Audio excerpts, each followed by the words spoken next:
درود شریف پڑھ لیں سب لوگ. اللهم صل على محمد وعلى ال محمد اللهم بارك على محمد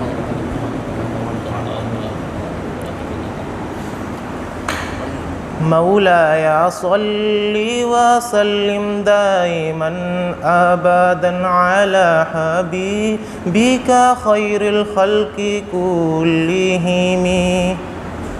مولاي صل وسلم دائما ابدا على حبيبك خير الخلق كلهم. سحر کا وقت تھا معصوم کلیاں مسکراتی تھیں، ہوائیں خیر مقدم کے ترانے گنگناتی تھیں. سحر کا وقت تھا معصوم کلیاں مسکراتی تھیں، ہوائیں خیر مقدم کے ترانے گنگناتی تھیں. ابھی جبریل اترے بھی نہ تھے کعبے کے منبر سے، ابھی جبریل بھی نہ اترے تھے کعبے کے منبر سے، کہ اتنے میں صدا آئی عبداللہ کے گھر سے، کہ اتنے میں صدا آئی عبداللہ کے گھر سے. مبارک ہو شہ ہر دو سرا تشریف لے آئے، مبارک ہو محمد مصطفیٰ تشریف لے آئے. مولاي صل وسلم دائما ابدا على حبيبك خير الخلق كلهم. نہ کوئی آپ سا ہوگا نہ کوئی آپ جیسا تھا، نہ کوئی آپ سا ہوگا نہ کوئی آپ جیسا تھا. کوئی یوسف سے پوچھے مصطفیٰ کا حسن کیسا تھا. زمین و آسماں میں کوئی بھی مثال نہ ملی. مولاي صل وسلم دائما ابدا على حبيبك خير الخلق كلهم. ایک دن جبریل سے کہنے لگے شاہ امم، ایک دن جبریل سے کہنے لگے شاہ امم، تم نے دیکھا ہے جہاں بتلاؤ تو کیسے ہیں ہم. عرض کی جبریل نے اے شاہدی اے محترم، آپ کا کوئی مماثل ہی نہیں رب کی قسم. مولاي صل وسلم دائما ابدا على حبيبك خير الخلق كلهم.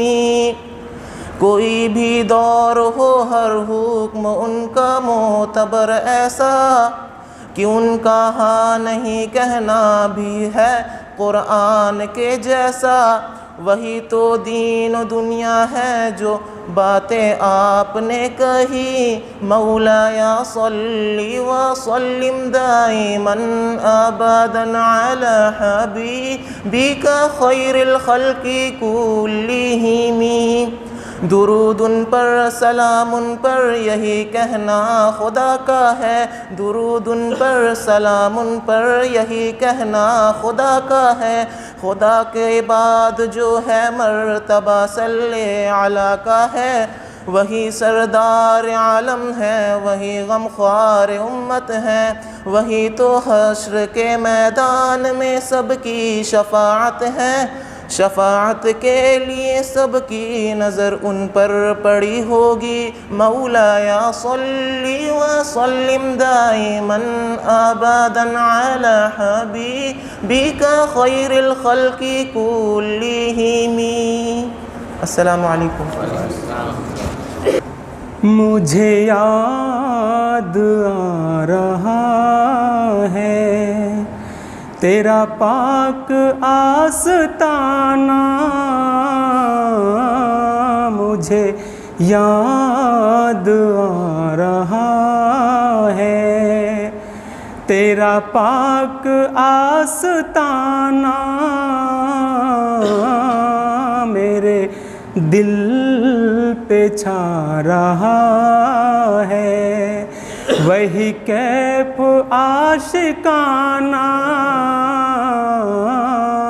مجھے یاد آ رہا ہے۔ تو ازل کا ہے تبسم، تو ابد کا ہے ترنم، تو ازل کا ہے تبسم، تو ابد کا ہے ترنم، تو ہے دہر کا تکلم، تو ہے دہر کا تکلم، تیری ذات موز جانا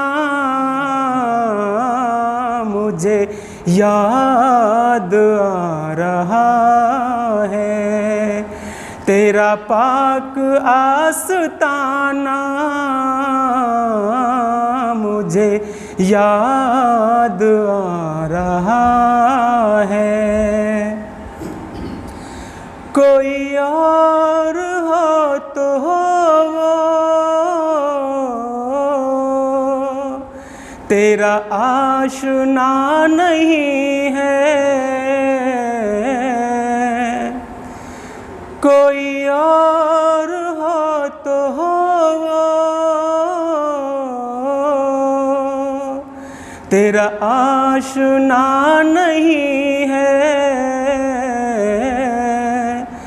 جو بدل نہ دے یہ دنیا، جو بدل نہ دے زمانہ مجھے یاد آ رہا ہے، تیرا پاک آستانہ مجھے یاد آ رہا ہے۔ میں ہوں ظلمتوں کا پیکر، تو ہے روشنی سراپا، میں ہوں ظلمتوں کا پیکر، تو ہے روشنی سراپا، تیری صبح ہے صبح نوری، میری شام کافرانہ مجھے یاد آ رہا ہے، تیرا پاک آستانہ مجھے یاد آ رہا ہے۔ بڑی آرزو ہے آقا تیرے در کو جا کے دیکھوں، بڑی آرزو ہے آقا تیرے در کو جا کے دیکھوں، تیرے شہر میں کہیں پر، تیرے شہر میں کہیں پر میں بنا لوں آشیانہ مجھے یاد آ رہا ہے، تیرا پاک آستانہ مجھے یاد آ رہا ہے۔ بسم اللہ۔ حاضرین محفل السلام علیکم ورحمۃ اللہ وبرکاتہ۔ سیرت مصطفیٰ پر سامنے سیرت مصطفیٰ درس ہے رہبری کے لیے، سامنے سیرت مصطفیٰ درس ہے رہبری کے لیے، درس ہے رہبری کے لیے، پھر ہمیں اور کیا چاہیے مومنوں زندگی کے لیے، پھر ہمیں اور کیا چاہیے مومنوں زندگی کے لیے۔ کر یقین تو میری بات پر، کتنا ہوگا اندھیرا وہ گھر، کر یقین تو میری بات پر، کتنا ہوگا اندھیرا وہ گھر، کتنا ہوگا اندھیرا وہ گھر، آ ہی جائیں گے خیر البشر قبر میں روشنی کے لیے۔ سامنے سیرت مصطفیٰ درس ہے رہبری کے لیے۔ حشر میں ہم کہاں تم کہاں، جب نہ ہوگا کوئی مہرباں، حشر میں ہم کہاں تم کہاں، جب نہ ہوگا کوئی مہرباں، اور بن کے رحمت حضور آئیں گے اپنے ہر امتی کے لیے، بن کے رحمت حضور آئیں گے اپنے ہر امتی کے لیے۔ سامنے سیرت مصطفیٰ درس ہے رہبری کے لیے۔ ہاتھ آنے کو کچھ بھی نہیں، اور بس ملے گی 2 گج زمین، ہاتھ آنے کو کچھ بھی نہیں، اور بس ملے گی 2 گج زمین، جانے پھر کیوں پریشان ہیں آدمی کے لیے، جانے پھر کیوں پریشان ہیں آدمی کے لیے۔ سامنے سیرت مصطفیٰ درس ہے رہبری کے لیے۔ چھوڑ دنیا کے سب رنج و غم، اور رب کرے گا نگاہ کرم، چھوڑ دنیا کے سب رنج و غم، رب کرے گا نگاہ کرم، تو بھی اے عاشیے ہم نوا جائے گا حاضری کے لیے۔ سامنے سیرت مصطفیٰ درس ہے رہبری کے لیے، پھر ہمیں اور کیا چاہیے مومنوں زندگی کے لیے۔ السلام علیکم۔ الحمدللہ نحمده ونستعینه ونستغفره ونؤمن به ونتوکل علیہ ونعوذ باللہ من شرور انفسنا ومن سیئات اعمالنا، من يهده اللہ فلا مضل له ومن يضلله فلا هادی له، ونشهد أن لا إله إلا الله وحده لا شريك له ونشهد أن سيدنا وسندنا ومولانا محمدا عبده ورسوله صلى الله عليه وعلى آله وأصحابه وبارك وسلم تسليما كثيرا كثيرا. أما بعد فأعوذ بالله من الشيطان الرجيم. بسم الله الرحمن الرحيم. لقد من الله على المؤمنين إذ بعث فيهم رسولا من أنفسهم يتلو عليهم آياته ويزكيهم ويعلمهم الكتاب والحكمة وإن كانوا من قبل لفي ضلال مبين. وقال النبي صلى الله عليه وسلم بعثت لأتمم مكارم الأخلاق او كما قال علیہ الصلاۃ والسلام. یہ بیچ میں جگہ ہے، آپ لوگ اور آگے آ کے بیٹھیں، بیچ میں جگہ نہیں رہنی چاہیے.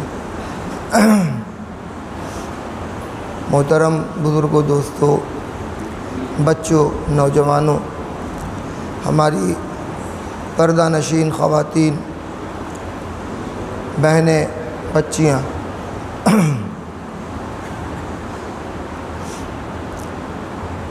آج الحمدللہ کاہے کو بند کر دیا بیٹا؟ ٹھنڈک لے، گرمی بہت لگے گی ہمیں، بند کر کھول دیجیے، گرمی لگے گی. آج الحمدللہ 11ویں نشست ہے.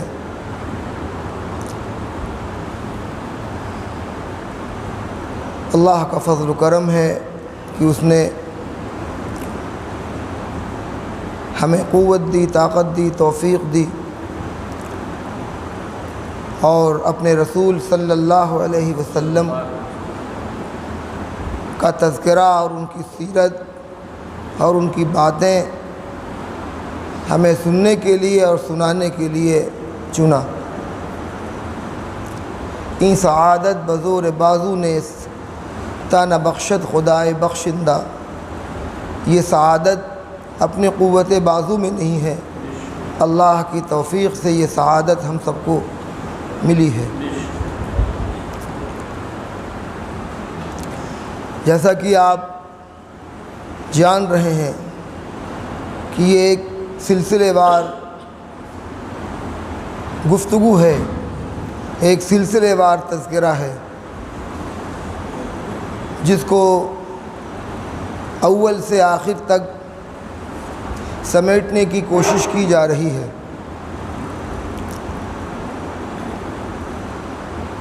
کل کی مجلس میں، کل کی نشست میں آپ حضرات کے سامنے سن 6 ہجری تک کے خاص واقعات ذکر کیے گئے تھے، جس میں آپ نے یہ بھی سنا تھا کہ اللہ کے رسول صلی اللہ علیہ وسلم نے خواب دیکھا تھا کہ ہم سب عمرہ کر رہے ہیں. آپ اپنے اصحاب کو لے کر، جن کی تعداد کم و بیش 1500 تھی، عمرے کے لیے مدینے سے مکہ روانہ ہوئے. ذوالحلیفہ میں آپ نے بھی اور آپ کے تمام اصحاب نے احرام باندھا، تلبیہ پڑھتے ہوئے وہاں سے رخصت ہوئے.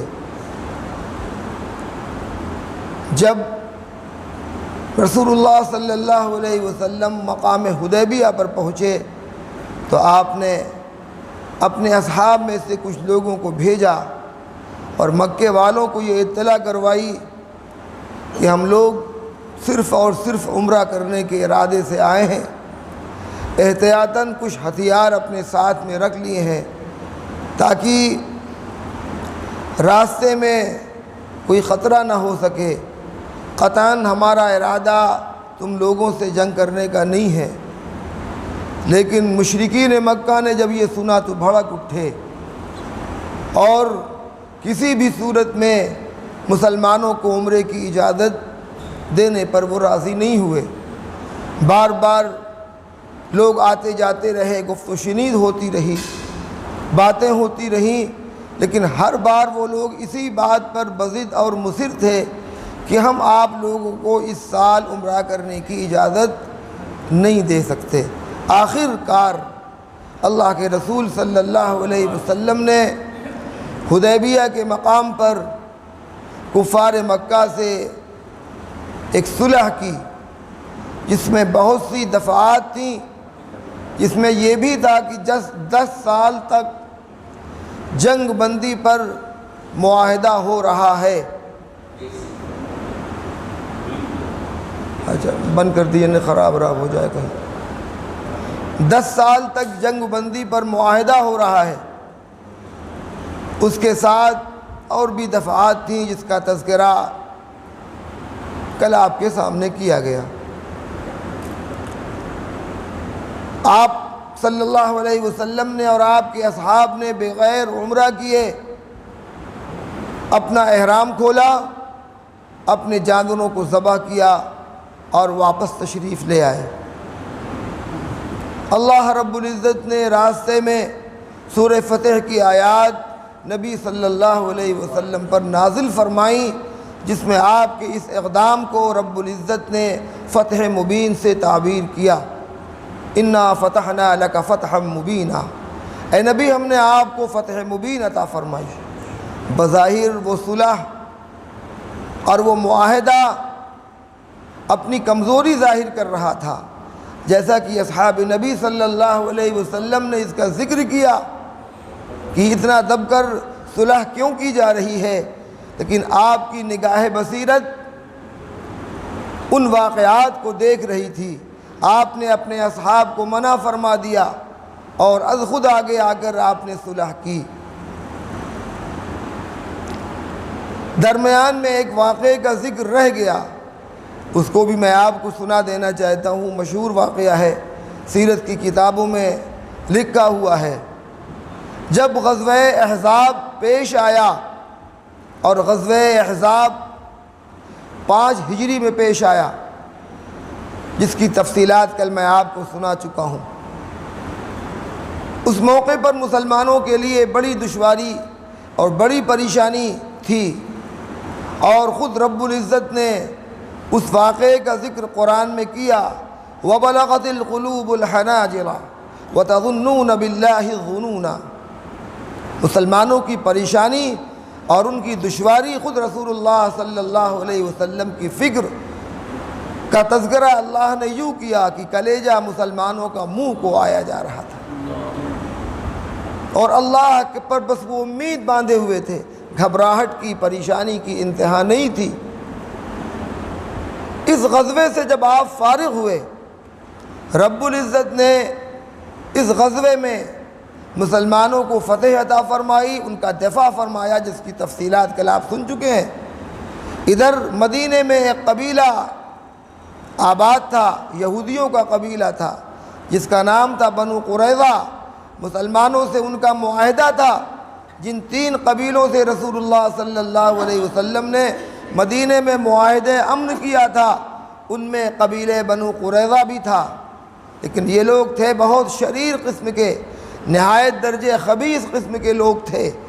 جب انہوں نے یہ دیکھا کہ قریش کے تمام قبائل مدینے پر حملہ آور ہو گئے، تو انہوں نے مسلمانوں کے اس معاہدے کو توڑ دیا اور کفار سے مل گئے، اور اندر سے کفار کے حوصلے بلند کرنے لگے، ان کو رسد پہنچانے لگے، ان کو کھانے پینے کی چیزیں پہنچانے لگے۔ اس معاہدے کے توڑنے کی وجہ سے مسلمانوں پر بہت بڑی مصیبت آ گئی، اور رسول اللہ صلی اللہ علیہ وسلم کو شدید خطرہ اس بات کا لاحق ہوا کہ کہیں یہ لوگ اپنے قلعوں سے باہر نکل کر مسلمانوں کی عورتوں، ان کے بچوں کو قتل نہ کر ڈالیں۔ آپ کو یہ شدید خطرہ لاحق تھا، لیکن بہرحال رب العزت نے مسلمانوں کی حفاظت فرمائی، اسلام کا تحفظ فرمایا، اور بحفاظت مسلمان اپنے گھروں میں واپس آ گئے۔ جب رسول اللہ صلی اللہ علیہ وسلم واپس آئے تو فوراً جبریل امین اترے، حضرت دحیہ کلبی رضی اللہ عنہ کی شکل میں، جن کے کپڑوں پر گرد و غبار ہے، چونکہ وہ بھی موجود تھے اس جنگ کے اندر۔ آپ کی زوجہ مطہرہ غالباً حضرت ام سلمہ رضی اللہ عنہا فرماتی ہیں کہ میں نے دیکھا کہ دحیہ کلبی کے جسم سے آپ گرد و غبار صاف کر رہے ہیں، میں یہ منظر اپنی آنکھوں سے دیکھ رہی ہوں۔ جب وہ چلے گئے تو حضور نے فرمایا ام سلمہ تم نے پہچانا یہ کون تھے؟ تو انہوں نے عرض کیا دحیہ کلبی تھے۔ آپ نے فرمایا جبریل امین تھے جو دحیہ کلبی صحابی کی شکل میں آئے تھے، اب مجھ سے یہ کہہ رہے تھے کہ یا رسول اللہ آپ نے ہتھیار اتار دیے؟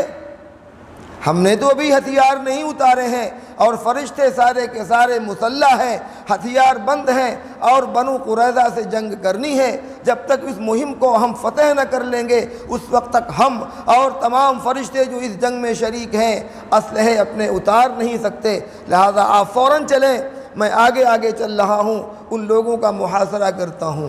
چنانچہ رسول اللہ صلی اللہ علیہ وسلم نے مسلمانوں میں اعلان فرمایا، اور ایک جمعیت جن کی تعداد تقریباً 1400 لوگوں پر مشتمل تھی، ایک جماعت تیار ہو گئی۔ رسول اللہ صلی اللہ علیہ وسلم نے اعلان فرمایا تم لوگ جلدی پہنچو اور اس بات کی کوشش کرو کہ عصر کی نماز ہم قبیلے بنو قریظہ میں ادا کریں۔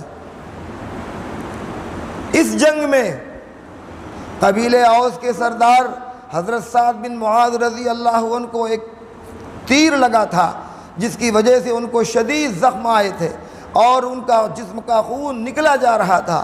انہوں نے رب العزت سے یہ دعا مانگی تھی، اے اللہ ہمیں اس وقت تک زندگی عطا فرما جب تک کہ ہم اپنی نگاہوں سے یہ دیکھ نہ لیں کہ قریش کے تمام قبائل شکست خوردہ ہو کر یہاں سے واپس ہوئے، اور جب تک میں اپنی آنکھوں سے یہ دیکھ نہ لوں کہ بنو قریظہ سے ان کی غداری کا بدلہ لے لیا گیا ہے، اس وقت تک اے اللہ مجھے زندہ رکھ تاکہ یہ دونوں مناظر میں اپنے آنکھوں سے دیکھ سکوں۔ ان کو مسجد نبوی کے اندر رکھا گیا تھا، ان کی حالت نہایت نازک بنی ہوئی تھی، اور وہ قبیلے اوس کے مسلمہ سردار تھے، رسول اللہ صلی اللہ علیہ وسلم کے مخلص اور جانثار صحابی تھے۔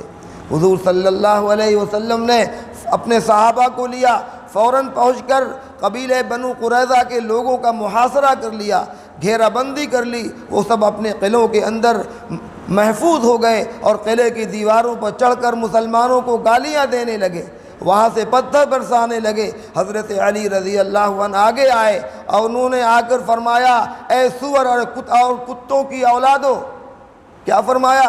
اے سور اور اے بندروں کی اولادو، تم کیا بات کرتے ہو؟ چونکہ ان کے بزرگوں کو ان کے گناہوں کی پاداش اور ان کی نافرمانیوں کی پاداش میں رب العزت نے خنزیر اور بندر بنایا تھا، سور اور بندر بنایا تھا، اس طرح ان کو خطاب کیا۔ وہ لوگ شرارت پر آمادہ تھے، مسلمانوں پر وہیں سے تیر برسا رہے تھے اور مسلمان ان کے تیر اٹھا کر ان پر پھینک رہے تھے، لیکن وہ بہت بلندی پر تھے، مسلمانوں کے تیر وہاں تک نہیں پہنچ رہے تھے۔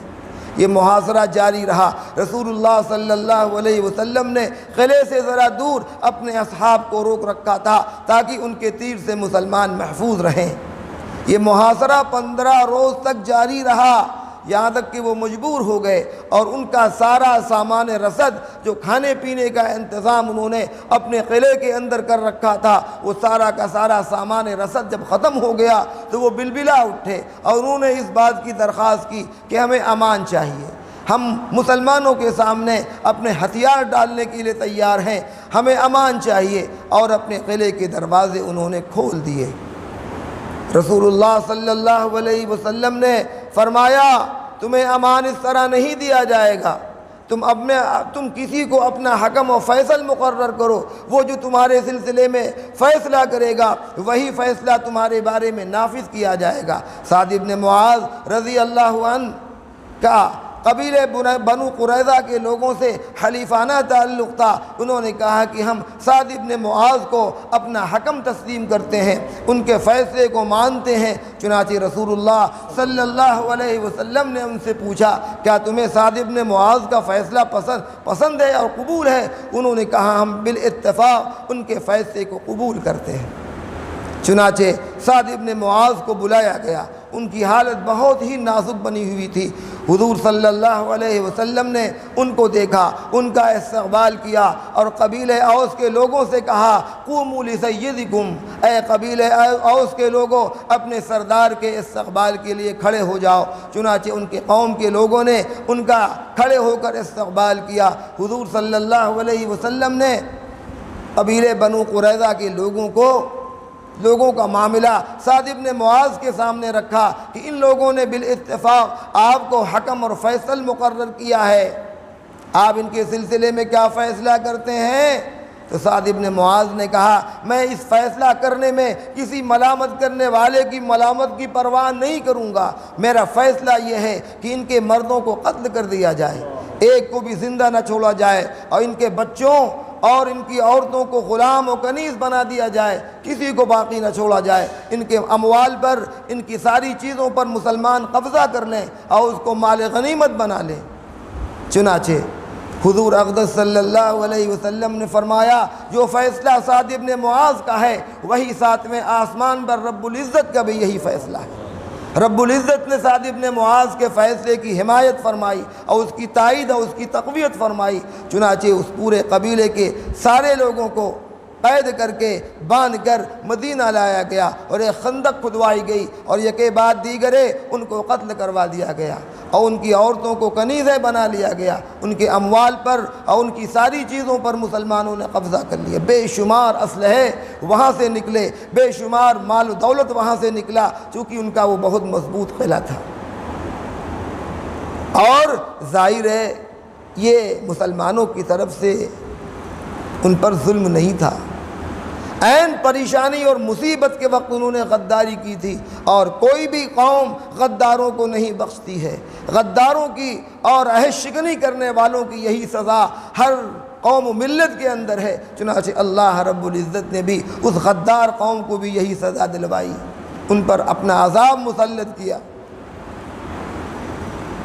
شاید ہم مسلمانوں کو، بہت سے مسلمانوں کو اس واقعے کی خبر نہ ہو، لیکن جو ان کی قوم کے لوگ آج زندہ ہیں اس واقعے سے وہ بخوبی واقف ہیں، ان کو اس بات کا علم ہے کہ مسلمانوں نے ہماری عہد شکنی کی وجہ سے ہماری کیا گت بنائی تھی۔ وہ اس تاریخ کو جب پڑھتے ہیں تو ان کے دل دشمنی اور حسد و عداوت سے بھر جاتے ہیں کہ یہی مسلمان قوم ہے جس نے ہمارے بزرگوں کو قتل کیا تھا، جنہوں نے ہمارے اموال پر قبضہ کیا تھا۔ اسی وجہ سے اس وقت دنیا میں سب سے سخت ترین دشمن مسلمانوں کے یہود ہیں، وہ اپنی تاریخ سے واقف ہیں، تبھی وہ یہ کہتے ہیں کہ ہم مدینے تک جائیں گے، ہم کو مدینے سے نکالا گیا تھا اور ہم مدینے پر بھی قبضہ کریں گے، اس لیے کہ مدینہ ہمارا وطن تھا۔ بزرگوں، دوستو، اس واقعے کے بعد ہم آگے کی طرف چلتے ہیں۔ رسول اللہ صلی اللہ علیہ وسلم نے 6 ہجری میں عمرہ نہیں کیا تھا، بغیر عمرہ کیے واپس ہوئے تھے۔ اب 7ویں ہجری شروع ہو گئی۔ میں نے شروع میں ہی یہ بات آپ کے سامنے ذکر کر دی تھی کہ میں سیرت النبی کی ان نشستوں میں، ان مجلسوں میں حضور صلی اللہ علیہ وسلم کی سیرت کے خاص واقعات ہی ذکر کر سکوں گا، اس لیے کہ درمیان میں جو تفصیلات ہیں اگر ان تفصیلات کو ہم لینا شروع کر دیں گے تو سال بھی ناکافی ہو جائے گا۔ یہ 12 روزہ ایک پروگرام طے کیا گیا ہے، اس میں تو نبی کی سیرت کے خاص واقعات ہی ذکر کیے جا سکتے ہیں۔ چنانچہ 6 ہجری ختم ہوا، 7ویں ہجری لگا۔ 7ویں ہجری کے اندر سب سے عظیم کارنامہ رسول اللہ صلی اللہ علیہ وسلم کا جو تھا وہ خیبر کی فتح تھی۔ خیبر ایک علاقہ تھا جو یہودیوں کی چھاؤنی کہی جاتی تھی، جو فوجی چھاؤنی تھی، جہاں پر ان کے بہت سے مضبوط قلعے موجود تھے اور وہاں پر ان کا مال موجود تھا، ان کے اسلحے موجود تھے، اور دنیا کی طاقتیں ان سے ڈرتی تھیں کہ یہودیوں کی یہ فوجی چھاؤنی ہے۔ رسول اللہ صلی اللہ علیہ وسلم نے جن یہودیوں کو مدینے سے نکالا وہ جا کر خیبر میں بس رہے تھے، اور ان کی طاقت مجتمع ہو رہی تھی اور ان کی قوت یکجا ہو رہی تھی۔ اس لیے اللہ کے رسول صلی اللہ علیہ وسلم نے اس بات کی ضرورت محسوس فرمائی کہ اسلام کی اس بڑھتی ہوئی دشمن طاقت کو پسپا کر دیا جائے، ان کو شکست دے دی جائے، ورنہ یہ ہمارے لیے اور اسلام کے لیے اور مسلمانوں کی ترقی کے لیے خطرہ بن سکتے ہیں۔ چنانچہ آپ نے اپنے اصحاب کو لیا، بہت بڑی جمعیت نہیں تھی، بس 1,500-2 ہزار کے درمیان صحابہ تھے، ان کو لے کر آپ خیبر کی طرف روانہ ہوئے۔ خیبر کے یہود کو یہ اطلاع مل گئی اور انہوں نے تمام انتظامات کر کے اپنے آپ کو قلعوں کے اندر محصور کر لیا، قلعوں کے اندر بند کر لیا۔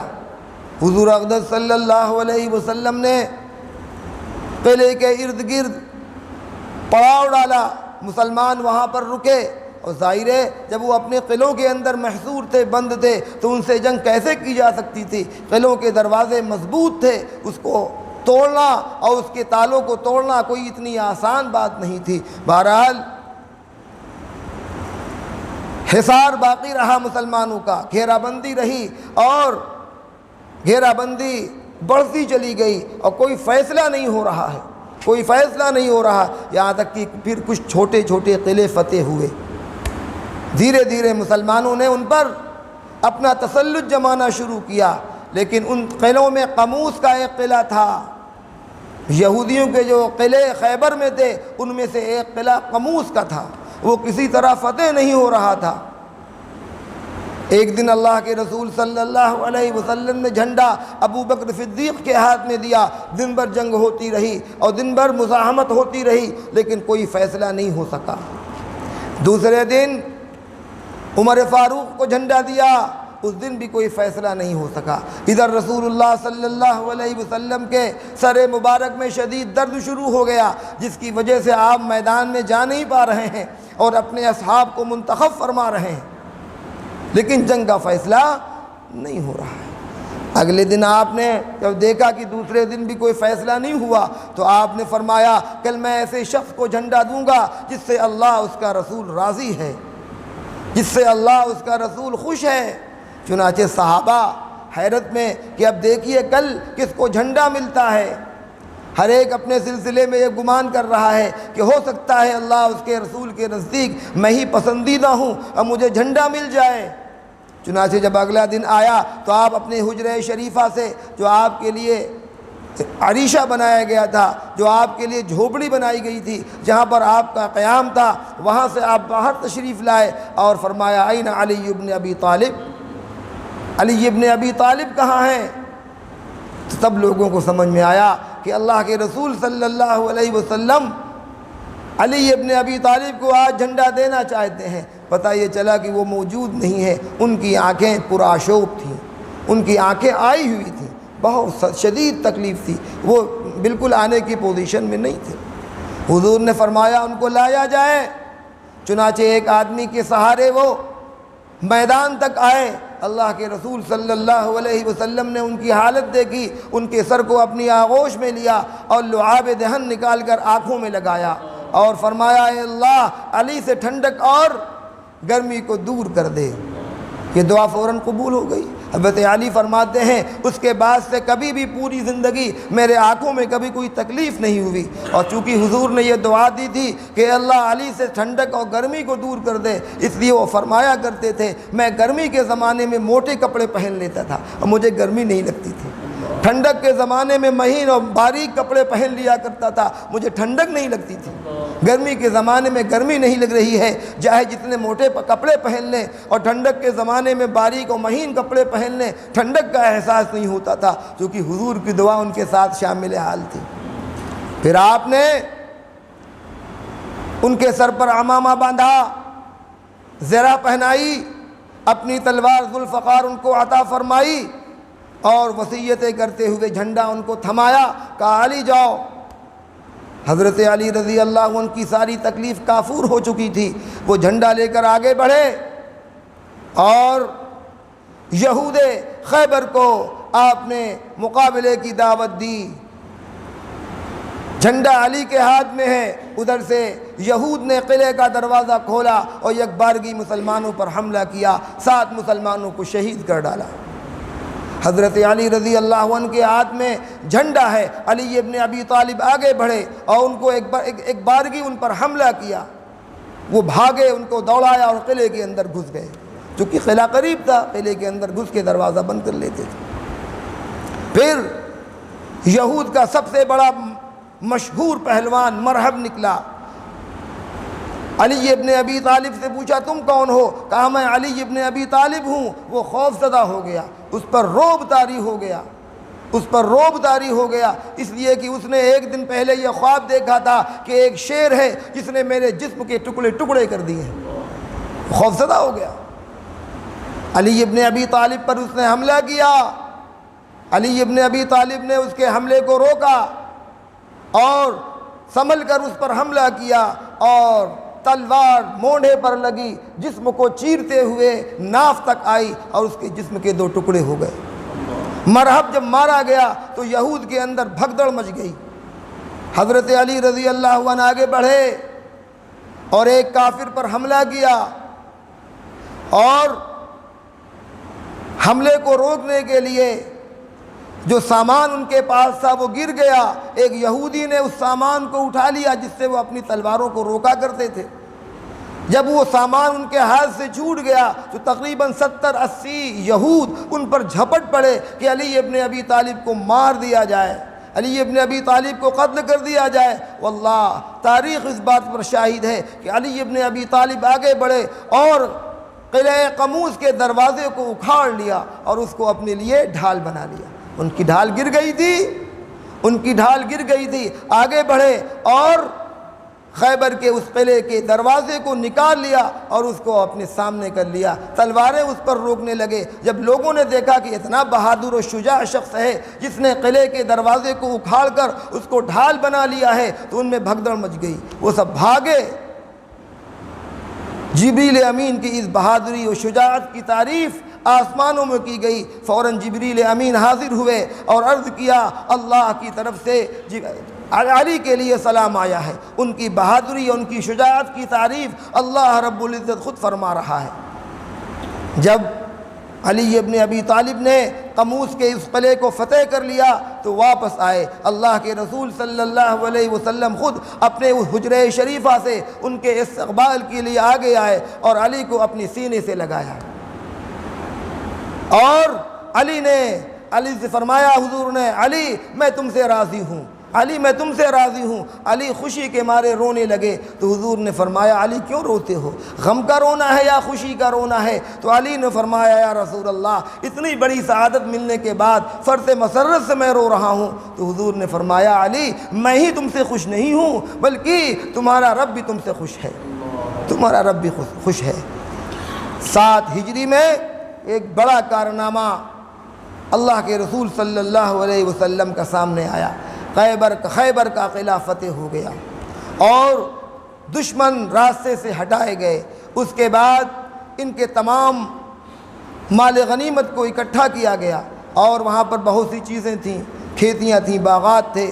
یہود خیبر نے اللہ کے رسول صلی اللہ علیہ وسلم سے یہ بات کہی، یا رسول اللہ یہاں کی زمینوں سے، یہاں کے باغات سے ہم بخوبی واقف ہیں، یہ سب آپ کا ہے، لیکن آپ ہمیں اسے بٹائی پر دے دیجئے، آپ ہمیں بٹائی پر دے دیجئے، آدھا ہم آپ کو دیتے رہیں گے، آدھا ہم بھی استعمال کریں گے، ہم بحیثیت مزدور یہاں پر محنت کریں گے، کھیتی کریں گے۔ آپ نے فرمایا مالکانہ تسلط ہمارا ہوگا۔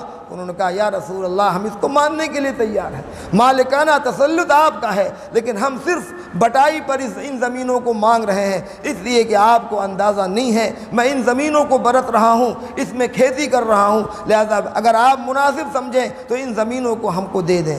حضور صلی اللہ علیہ وسلم کو وہ یہ بات بھلی معلوم ہوئی اور آپ نے یہود خیبر سے صلح کی اس بات پر کہ آدھا غلہ تم ہمیں دیتے رہو گے، آدھی فصل ہمیں دیتے رہو گے اور مالکانہ تسلط ہمارا رہے گا۔ حضرت عمر رضی اللہ عنہ کی جب خلافت کا زمانہ آیا تو انہوں نے یہود سے یہ بات کہا کہ تمہیں اب یہاں رہنے کی اجازت نہیں ہے، اس لیے کہ تم شرعی قسم کے لوگ ہو، تمہارا رہنا ہمارے علاقے میں بہتر نہیں ہے، لہذا یہاں پہ تم چلے جاؤ۔ تو انہوں نے یہی بات کہی کہ اللہ کے رسول صلی اللہ علیہ وسلم نے ہمیں ان زمینوں پر کھیتی کرنے کی اجازت دی تھی، تو آپ نے فرمایا بٹائی پر دیا تھا۔ مالکانہ تسلط اس وقت بھی مسلمانوں کا تھا اور آج بھی ہے، لہذا ہم تم کو بے دخل کرتے ہیں، تم کو یہاں رہنے کی اجازت نہیں ہے، تم یہاں سے نکل جاؤ، جو کچھ بھی لے جا سکتے ہو لے جاؤ، لیکن تم کو یہاں پر ہم رہنے کی اجازت نہیں دیں گے۔ دیکھ رہے ہیں دوسرا واقعہ، یہ سب پڑھ رہے ہیں دشمنان اسلام، یہود ان ساری چیزوں کا مطالعہ کر رہے ہیں اور تبھی تو وہ مسلمانوں کے خون کے پیاسے ہیں۔ ان کی ساری منصوبہ بندی اور سارے کام وہ ہوتے ہیں جس میں عالمی سطح پر مسلمانوں کو نقصان پہنچے، ان کے دین ایمان کو نقصان پہنچے۔ ان تاریخوں سے ہم مسلمان واقف تو نہیں ہیں، ہمارے بچے نہیں جانتے، لیکن ہمارا دشمن اس سے بخوبی واقف ہے۔ خیبر کی فتح ہو گئی 7 ہجری میں۔ اللہ کے رسول صلی اللہ علیہ وسلم سن 6 ہجری میں عمرہ نہیں کر پائے تھے، آپ ویسے ہی واپس ہوئے تھے اور اس عمرے کی قضا کرنی تھی۔ یہ مسئلہ جان لیجیے آپ، کعبۃ اللہ پر نگاہ پڑنے کے بعد حج، اگر حج کا زمانہ ہے تو حج فرض ہو جاتا ہے، اور حج کا زمانہ نہیں ہے تو عمرہ کرنا واجب ہو جاتا ہے۔ آپ حدود حرم میں داخل ہو چکے تھے، حدود حرم میں کوئی شخص احرام کے ساتھ داخل ہو جائے تو حج کے زمانے میں وہ حج کرے گا، حج کا زمانہ نہیں ہے تو عمرہ کرنا اس پر واجب و ضروری ہے۔ حدود حرم میں مسلمان اور اللہ کے رسول داخل ہو چکے تھے، لیکن حالات ایسے بنے کہ آپ حضرات عمرہ نہیں کر سکے تھے، اس لیے سن 7 ہجری میں اپنے اس عمرے کی قضا کرنے کے لیے تشریف لے گئے، اور آپ نے فرمایا جو لوگ پچھلے سال میرے ساتھ تھے وہ چلیں، اگر مزید لوگ شامل ہونا چاہتے ہیں تو شامل ہو جائیں۔ چنانچہ تقریباً 2000 کی جمعیت اللہ کے رسول صلی اللہ علیہ وسلم کے ساتھ عمرے کی ادائیگی کے لیے جا رہی ہے، اور آپ کے ساتھ 70 قربانی کے اونٹ ہیں۔ احتیاطاً مسلمانوں نے کچھ ہتھیار بھی رکھ لیے ہیں، گھوڑے بھی ہیں، ذات راہ بھی ہے۔ چنانچہ جب آپ مکے کے قریب پہنچے تو آپ نے ان سب کو اطلاع دی کہ حسب وعدہ، چونکہ ان لوگوں نے کہا تھا کہ اس سال تو نہیں، اگلے سال آپ عمرے کے لیے آ سکتے ہیں، اور 3 دن سے زیادہ مکے میں قیام نہیں رہ سکتا۔ چنانچہ آپ نے ان کو کہلوایا کہ حسب وعدہ میں عمرے کے لیے آ گیا ہوں، میرا ارادہ سوائے عمرے کے کچھ نہیں ہے، لہذا ہم عمرہ کریں گے۔ چونکہ بات طے ہو چکی تھی اور تحریری شکل میں معاہدہ ہو چکا تھا، اس لیے وہ انکار نہیں کر سکتے تھے۔ اللہ کے رسول صلی اللہ علیہ وسلم اپنے صحابہ کو لے کر حرم کے میں داخل ہو رہے ہیں۔ سفر کی تکان کی وجہ سے صحابہ پریشان ہیں، کمزور بھی ہو گئے ہیں۔ اس موقع پر کفار نے مسلمانوں کا مذاق اڑانا چاہا کہ دیکھو یہ چلے آ رہے ہیں دبلے پتلے، چلنے کی طاقت نہیں ہے، وہاں سے چلے آئے ہیں عمرہ کرنے کے لیے۔ تو اللہ کے رسول صلی اللہ علیہ وسلم نے اس وقت مسلمانوں کو حکم دیا کیا کریں، رمل کریں، اکڑ کر چلیں، اکڑ کر چلیں۔ چنانچہ عمرے کا جب آدمی طواف کرتا ہے تو اس کے 3 چکروں میں رمل ہوتا ہے، اکڑ کر چلا جاتا ہے۔ بہرحال حاصل کلام یہ کہ اللہ کے رسول صلی اللہ علیہ وسلم نے اور آپ کے صحابہ نے عمرہ کیا، سب لوگ عمرے سے فارغ ہوئے، 3 دن تک مکے میں قیام رہا۔ اس کے بعد آپ واپس تشریف لے گئے، اپنے تمام ارکان سے فارغ ہونے کے بعد، قربانی سے فارغ ہونے کے بعد اور ساری چیزوں سے فراغت کے بعد آپ پھر مدینہ واپس تشریف لے گئے۔ ساتھ میں ازواج مطہرات میں سے حضرت ام سلمہ رضی اللہ عنہا موجود تھیں۔ اللہ کے رسول صلی اللہ علیہ وسلم کا عموماً معمول یہ تھا کہ جب آپ سفر میں نکلتے تو قرعہ ڈالتے تھے، جس بیوی کے نام قرعہ نکل آتا وہ آپ کے ساتھ سفر میں جاتی تھی، کبھی 1 ہوتی تھیں، کبھی 2 ہوتی تھیں۔ جنگ کے موقعوں پر بھی آپ اپنی بیویوں کو زخمیوں کی مرہم پٹی کے لیے ساتھ میں لے گئے ہیں۔ تو اس عمرۃ القضاء کے موقع پر حضرت ام سلمہ رضی اللہ عنہا ساتھ میں گئی تھیں۔ فرماتی ہیں کہ اللہ کے رسول صلی اللہ علیہ وسلم نے سر منڈایا اور بال ایک جگہ پر ڈال دیا گیا، ایک دم سے ہوا چلی اور پورے حرم میں وہ بال پھیل گیا۔ لوگ دوڑے کہ نبی کے بال کو، نبی کے منہ مبارک کو اپنے پاس بطور تبرک رکھا جائے۔ ایک صحابیہ اس مقام پر موجود تھیں، انہوں نے بھی لپک کر کچھ بال اٹھا لیے۔ وہ فرماتی تھی میں نے اس بال کو محفوظ کر لیا، جب کوئی بیمار ہوتا تو اس تھوڑے سے پانی میں میں اس بال کو ڈال دیتی، اور وہ پانی جب بیمار کو پلاتی تو وہ بیمار صحت مند ہو جاتا۔ نبی کی ہر چیز میں برکت تھی، نبی کی ہر چیز میں برکت تھی صلی اللہ علیہ وعلی آلہ واصحابہ وسلم۔ 10 سال کے لیے جنگ بندی پر معاہدہ ہو چکا تھا، اور اسلام کی ترقی کا راز ظاہر ہو گیا۔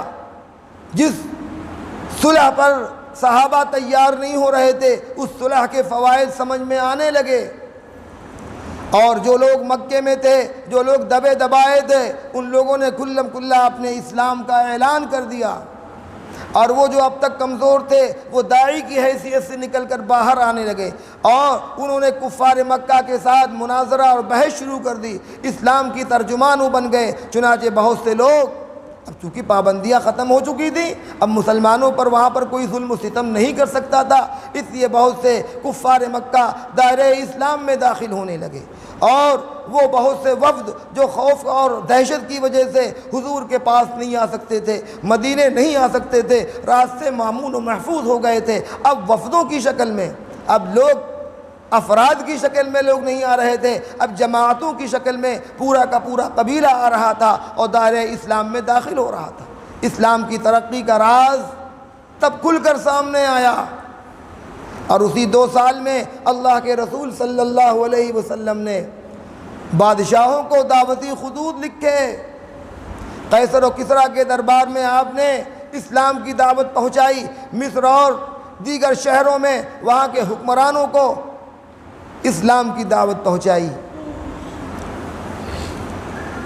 7 ہجری کا زمانہ گزر گیا، ادھر اس معاہدے میں یہ بات بھی لکھی گئی تھی کہ جو قبیلہ جس کا حلیف بننا چاہے بن جائے، چنانچہ قبیلہ بنو خزاعہ مسلمانوں کا حلیف بنا، اور قبیلہ بنو بکر کفار مکہ کا حلیف بنا۔ ظاہر ہے جو جس کا حلیف تھا مسلمان اس کے معاون تھے، مسلمانوں کے حلیف قبیلہ بنو خزاعہ کے لوگ تھے، مسلمان انہوں نے ان سے وعدہ کیا تھا کہ ہم تمہاری نصرت و مدد کریں گے، اور بنو بکر کفار کے حلیف تھے۔ ان دونوں قبیلوں میں پہلے سے دشمنی چلی آ رہی تھی، بنو خزاعہ میں اور بنو بکر میں پہلے سے دشمنیاں چلی آ رہی تھیں، برابر لڑائیاں ہو جاتی تھیں، اور ادھر کفار مکہ نے اندر اندر اس قبیلے کی حمایت شروع کر دی، ان کو طاقت پہنچانی شروع کر دی جو ان کے حلیف تھے، یعنی بنو بکر کی۔ ایک موقع پر کچھ لڑائی ہو گئی ان دونوں قبیلوں میں، یعنی بنو بکر اور بنو خزاعہ میں لڑائی ہو گئی، قبیلے بنو بکر نے بنو خزاعہ پر ظلم و ستم کیا، یہاں تک کہ کفار مکہ بھی ان کے ساتھ شامل ہو گئے، ان لوگوں نے حرم میں آ کر پناہ لی، لیکن حرم میں بھی ان کو قتل کر دیا گیا، اور اس لیے ان پر ظلم کیا جا رہا تھا کہ یہ مسلمانوں کے حلیف ہیں اور رسول اللہ صلی اللہ علیہ وسلم کے حمایتی ہیں۔ آپ کو بذریعہ وحی اس کی اطلاع دے دی گئی کہ کفار مکہ نے عہد شکنی کر دی، معاہدوں کو توڑ دیا۔ ادھر قبیلے بنو خزاعہ کے لوگ 40 افراد کی ایک جماعت بنا کر اللہ کے رسول صلی اللہ علیہ وسلم کی خدمت میں مدینہ منورہ پہنچے، اور اشعار میں انہوں نے اپنی پریشانی، مصیبتوں اور ظلم و ستم کا تذکرہ کیا۔ آپ نے ان سے فرمایا گھبراؤ نہیں، میں تمہاری مدد کو جلد سے جلد پہنچ رہا ہوں۔ ادھر کفار مکہ نے یہ حرکت تو کر دی تھی، لیکن ان کے دل کھنکے کہ اب کیا ہوگا، یہ اچھا تو نہیں ہوا ہے، محمد صلی اللہ علیہ وسلم اور ان کے ساتھی ہمیں چھوڑیں گے نہیں۔ لہذا مشورہ ہوا اور طے ہوا کہ کچھ لوگ یہاں سے وفد کی شکل میں جائیں، مختلف لوگ آئے، بات چیت کرنے کی کوشش کی اور لیپا پوتی کرنے کی کوشش کی۔ آخر میں ابو سفیان نے کہا اچھا اب اس بار میں جاتا ہوں اور محمد صلی اللہ علیہ وسلم سے اور ان کے ساتھیوں سے بات چیت کرتا ہوں، اور معاہدے کو پھر سے اثر نو اس کی تجدید کرنے کی کوشش کرتا ہوں۔ ابو سفیان کے ذہن میں یہ بات تھی کہ میری بیٹی محمد صلی اللہ علیہ وسلم کے نکاح میں ہیں، اور ان کے واسطے سے ہم محمد صلی اللہ علیہ وسلم سے بات کر لیں گے۔ ہر آدمی اپنی بیوی کی بات سنتا ہے، ہو سکتا ہے ام حبیبہ میری طرف سے ہماری سفارش کر دیں اور محمد صلی اللہ علیہ وسلم ہمارے معاملے پر غور کر لیں اور اس معاملے کو وہ بھول جائیں۔ چنانچہ وہ اپنی بیٹی کے گھر داخل ہوئے۔ میں نے عرض کیا تھا ام حبیبہ نے جیسے ابو سفیان کو دیکھا نبی کا بستر سمیٹ دیا۔ ابو سفیان سمجھ گئے، کہا کہ بیٹی جب سے تم یہاں آئی ہو بہت شریر ہو گئی ہو، ایسا تم نے کیوں کیا؟ میں بستر کے قابل نہیں تھا کہ بستر میرے قابل نہیں تھا۔ انہوں نے فرمایا یہ تم بستر کے قابل نہیں تھے، اس لیے کہ نبی آخر الزماں حضرت محمد مصطفیٰ صلی اللہ علیہ وسلم کا یہ پاکیزہ اور صاف صاف نظیف بستر ہے، اس پر کافر کفر کی گندگی کے ساتھ بیٹھ جائے، یہ کیسے گوارا کیا جا سکتا ہے؟ دیکھ رہے ہیں رشتے کیسے ہیں؟ اسلام کے رشتے کے آگے سارے رشتوں کو صحابہ فراموش کر دیتے تھے. بیٹی ہیں اور باپ سامنے موجود ہے لیکن باپ کافر ہے، اس لیے قطعاً ان کی تعظیم کرنے کے لیے تیار نہیں ہے.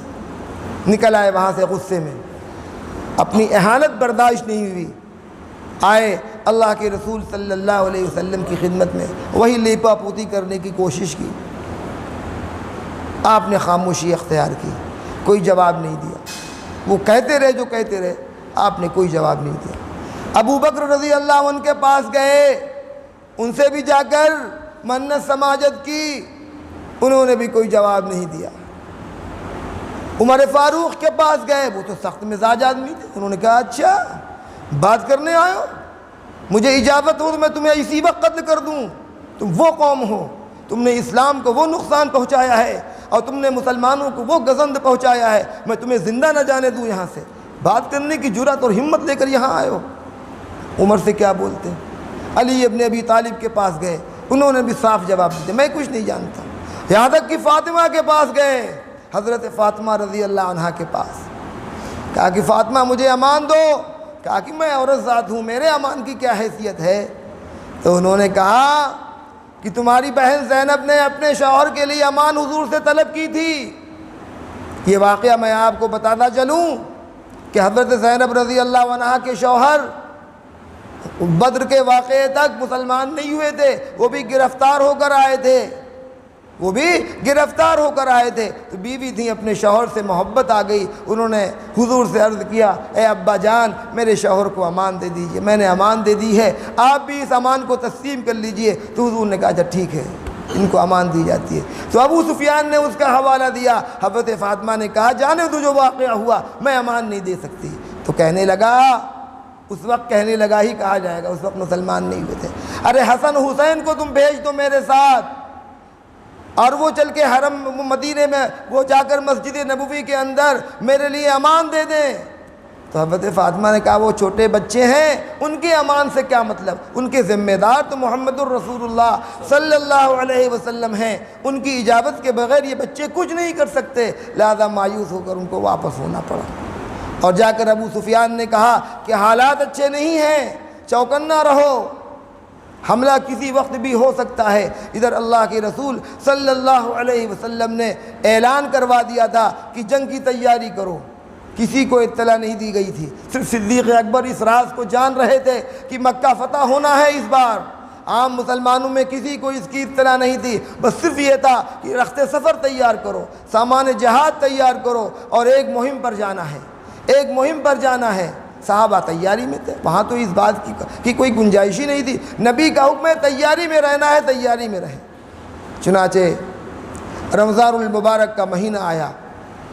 2 رمضان المبارک کو اللہ کے رسول صلی اللہ علیہ وسلم 10,000 کی فوج کے ساتھ مدینہ منورہ سے نکلے فاتحانہ شان میں. اور ان کو یہ تصور بھی نہیں تھا، یعنی کفار مکہ کے وہم و خیال میں بھی یہ بات نہیں تھی کہ اتنی بڑی مسلمانوں کی جماعت ہم مکے پر حملہ آور ہوگی. چنانچہ حضور صلی اللہ علیہ وسلم نے پیش قدمی فرمائی اور دھیرے دھیرے آپ مکے کے قریب پہنچ گئے. ان لوگوں نے جب اتنی بڑی جمعیت کو اور اتنی بڑی فوج کو دیکھا تو ان کے ہوش اڑ گئے کہ اب کیا ہوگا. حضور صلی اللہ علیہ وسلم نے اعلان فرمایا کہ چولہے جلا دیے جائیں، چونکہ صحابہ کھانا بناتے تھے اپنے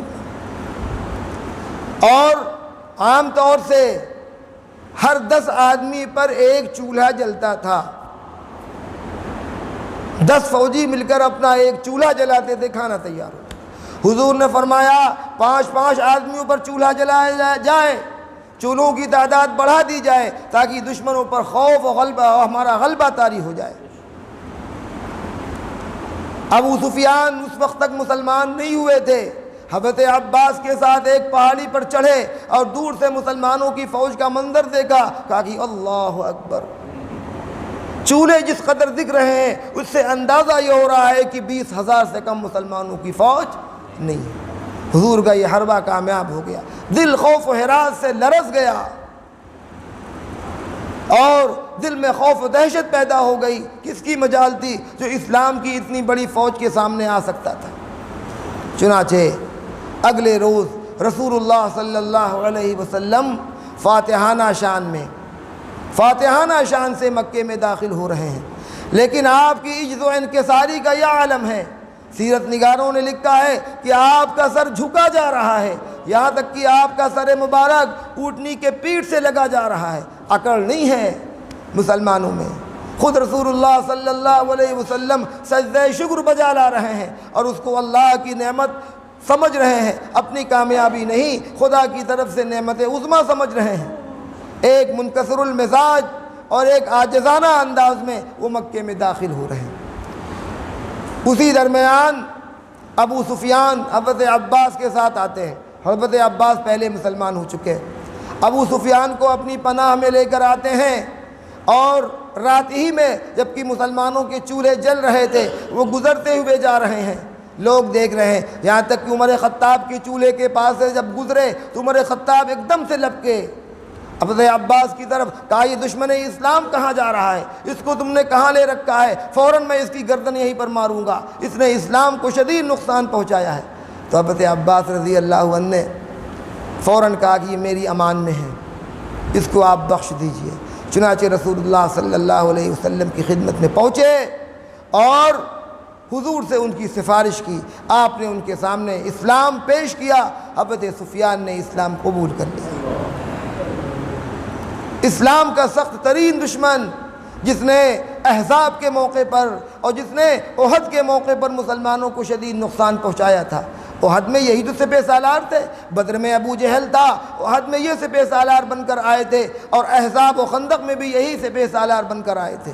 لیکن نبی کریم صلی اللہ علیہ وسلم کا اعلیٰ اخلاق دیکھیے کہ دشمنوں کو کس طرح معاف کیا ہے. کوئی دشمنوں کو معاف کرنا اگر سیکھنا چاہتا ہے تو وہ اخلاق نبوی کو پڑھے، اخلاق نبوی کو پڑھے. آپ نے وحشی کو معاف کر دیا جنہوں نے حضور کے سگے چچا کا کلیجہ کو شہید کیا تھا. ہندہ کو معاف کر دیا جنہوں نے حضرت حمزہ کا کلیجہ چبایا تھا. اخلاق نبوی کی بلندی کی کوئی انتہا نہیں ہے. کتنا بلند اخلاق ہے، اس سے اوپر تو تصور ہی نہیں کیا جا سکتا. اور آپ نے صرف معافی ہی نہیں کیا بلکہ ابو سفیان سے کہا. اب حضرت عباس نے سفارش کی، یا رسول اللہ یہ اپنی قوم کا سردار ہے. تو آپ نے فرمایا جاؤ اس سے کہہ دو کہ جو اس کے گھر میں داخل ہو جائے گا اس کو بھی پناہ ہے، جو اپنے گھر کا دروازہ بند کر لے اس کو بھی پناہ، جو ابو سفیان کے گھر میں داخل ہو جائے اس کو بھی پناہ، جو حرم میں داخل ہو جائے اس کو بھی پناہ. اور اس طرح آپ نے سب سے پہلے ہی سب کو امن و امان دے دی. اور آپ نے فرمایا لا تثریب علیکم اليوم انتم الطلقاء، آج تم پر کوئی ملامت نہیں ہے، تم سب آزاد ہو. جس طرح حضرت یوسف علیہ السلام نے اپنے ان بھائیوں سے کہا تھا جنہوں نے ان کو کنویں میں ڈال تھا، لا تثریب علیکم اليوم یغفر اللہ لنا ولکم. نبی کے اخلاق تو بڑے بلند ہوتے ہیں. حضرت یوسف علیہ السلام کو کیا کچھ دقتیں سہنی پڑی تھیں. ان کو مصر کے بازار میں بھیجا گیا اور ان کے باپ روتے روتے اندھے ہو گئے تھے حضرت یعقوب علیہ السلام. لیکن جب یہ راز کھلا، جب ان کے بھائیوں نے یہ جانا کہ یہ میرا بھائی یوسف ہے جو اس وقت بادشاہ مصر ہے، تو وہ لرز گئے اور تھرا گئے کہ اب میرا کیا حال ہوگا، اب تو ہم قید کر دیے جائیں گے، اب تو ہم مارے جائیں گے. اس وقت حضرت یوسف نے فرمایا تھا ڈرو نہیں، لا تثریب علیکم اليوم، آج تم پر کوئی ملامت نہیں ہے. پچھلی کوئی بات تم سے تمہارے سامنے دہرائی نہیں جا رہی ہے. اللہ ہمیں بھی بخش دے اور تمہیں بھی بخش دے. یہی اخلاق ہمارے نبی حضرت محمد مصطفیٰ صلی اللہ علیہ وسلم نے اپنایا. کیا فرمایا لا تثریب علیکم اليوم انتم الطلقاء، آج تم پر پچھلی کوئی ملامت نہیں ہے، جو تم نے کیا سو کیا، سب ہم نے معاف کیا، آج تم بالکل آزاد ہو. چنانچہ مکہ اس انداز میں فتح ہوا کہ صرف ایک جگہ تھوڑی سی جھڑپ ہوئی. خالد بن ولید رضی اللہ عنہ جو اسلام میں داخل ہو چکے تھے، فتح مکہ سے پہلے 7 ہجری میں عمرو بن عاص، خالد بن ولید، عثمان بن ابی طلحہ، یہ حضرات 7 ہجری کے بعد فتح مکہ سے پہلے اسلام میں داخل ہو چکے تھے. اور خالد بن ولید کو ایک دستہ دیا گیا تھا، فوج کی ایک ٹکڑی دی گئی تھی جس کی سرکردگی اور جس کی قیادت ان کے ذمے تھی. وہ جب مکے میں داخل ہونے لگے تو کچھ کفار مکہ کے کچھ اوباش اور غنڈوں نے ان پر حملہ کیا. وہاں پر حضرت خالد بن ولید سے مقابلہ ہو گیا اور 20-25 کفار مارے گئے, 2 مسلمان بھی شہید ہوئے. بس کل اتنی جھڑپ ہوئی ہے مکہ فتح ہونے میں. اگر ان سے کوئی چھیڑ چھاڑ نہ کرتا تو شاید یہ بھی نہ ہوتا, بلکہ پورا مکہ امن و امان کے ساتھ فتح ہو گیا. اللہ کے رسول صلی اللہ علیہ وسلم فاتحانہ شان سے داخل ہوئے. ایک وہ دن تھا جس دن آپ بے یار و مددگار مکے سے نکلے تھے. ابو بکر صدیق تھے اور وہ بھی ڈر رہے تھے اور دہشت اور خوف میں تھے. اللہ کے رسول صلی اللہ علیہ وسلم نے خوف و دہشت کے عالم میں ہجرت فرمائی تھی, اور آج وہ دن اللہ نے دکھایا کہ فاتحانہ شان سے مکے میں داخل ہو رہے ہیں, اور آپ کے ارد گرد 10,000 کی جمعیت ہے.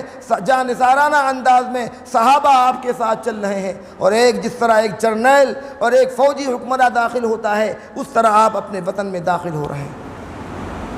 آپ نے 12 لوگوں کے سلسلے میں اعلان کیا, ان میں 6 عورتیں بھی تھیں جو نبی کریم صلی اللہ علیہ وسلم کی شان میں گستاخیاں کیا کرتی تھیں اپنے اشعار سے.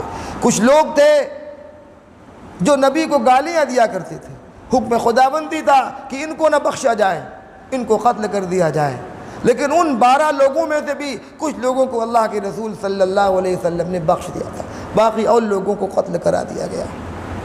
آپ نے حکم فرمایا, اب کعبۃ اللہ کو کھلا تھا, اس میں تم مقفل رہتا تھا, تالا لگا تھا. آپ نے فرمایا عثمان بن ابی طلحہ, عثمان بن ابی شیبہ حاضر کیے جائیں. وہ کہاں ہیں؟ سب ڈرے سہمے تھے, کس میں بات کرنے کی ہمت و جرأت تھی. اس واقعے کی طرف میں آپ کی توجہ دلانا چاہتا ہوں. جب اللہ کے رسول صلی اللہ علیہ وسلم ہجرت فرما رہے تھے تو آپ آئے حرم میں, اور عثمان بن ابی شیبہ سے کہا ذرا کعبۃ اللہ کو کھول دو, میں 2 رکعت نماز پڑھ لوں, میں یہاں سے جا رہا ہوں, اب پتہ نہیں کب کعبے کا دیدار نصیب ہو, 2 رکعت نماز پڑھنے کی اجازت دے دو. تو انہوں نے کہا نہیں کھولیں گے, آپ کے لیے کعبہ نہیں کھلے گا. تو آپ نے اس وقت فرمایا تھا یاد رکھنا اپنی اس بات کو, وہ دن بھی آئے گا تمہاری زندگی میں جس دن کعبے کی چابی میرے ہاتھ میں ہوگی اور تم میرے سامنے بے کس کھڑے ہوگے. تمہارے اندر یہ ہمت و طاقت نہ ہوگی کہ تم کعبے کی چابی کو لے سکو. تو عثمان بن ابی شیبہ نے کہا ارے جائیے, اگر وہ دن آ گیا تو کفار مکہ, قریشان مکہ ہلاک ہو جائیں گے. چنانچہ عثمان بن ابی شیبہ کو حضور نے طلب کیا اور کہا کہ چابی لائیے.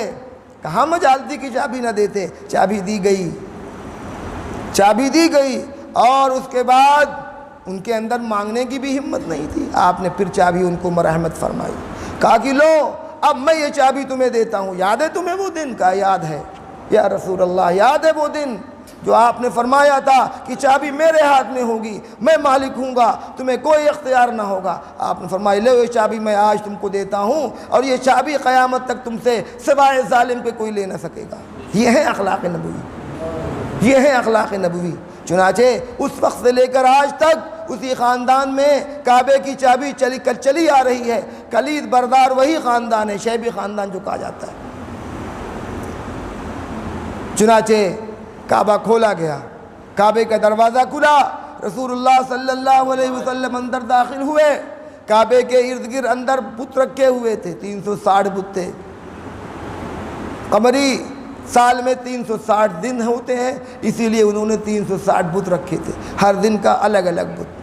حضور صلی اللہ علیہ وسلم کے ہاتھ میں ایک چھڑی ہے اور آپ اس سے بتوں کو گرا رہے ہیں, بتوں کو گرا رہے ہیں, اور کعبے کی صفائی ہو رہی ہے. وہ گھر جو صرف اور صرف اللہ وحدہ لا شریک کی عبادت کے لیے بنایا گیا تھا, جہاں پر صرف لائق و زیبا یہ تھا کہ خدا کی عبادت کی جائے, اس گھروں کو بتوں سے آباد کر دیا گیا تھا. نبی تو اسی لیے دنیا میں آتے ہیں کہ اللہ کی وحدانیت کا کلمہ بلند کیا جائے. چنانچہ آپ نے سارے بتوں کو گرانا شروع کر دیا. سب بت گرتے جا رہے ہیں, گرتے جا رہے ہیں, یہاں تک کہ کعبے کو بتوں سے پاک و صاف کر دیا گیا. نماز کا وقت ہوا. حضرت بلال حبشی رضی اللہ عنہ کو آپ نے حکم فرمایا کعبے کے اوپر چڑھو اور اذان دو. انہوں نے اذان دی. مکے کے کچھ نوجوان لڑکوں نے بلال حبشی رضی اللہ عنہ کا مذاق اڑایا ہنسے، ان کی نقل اتاری۔ اللہ کے رسول صلی اللہ علیہ وسلم نے ان بچوں کو بلایا، طلب کیا گیا ان کو، وہ سب سہم گئے اور ڈر گئے۔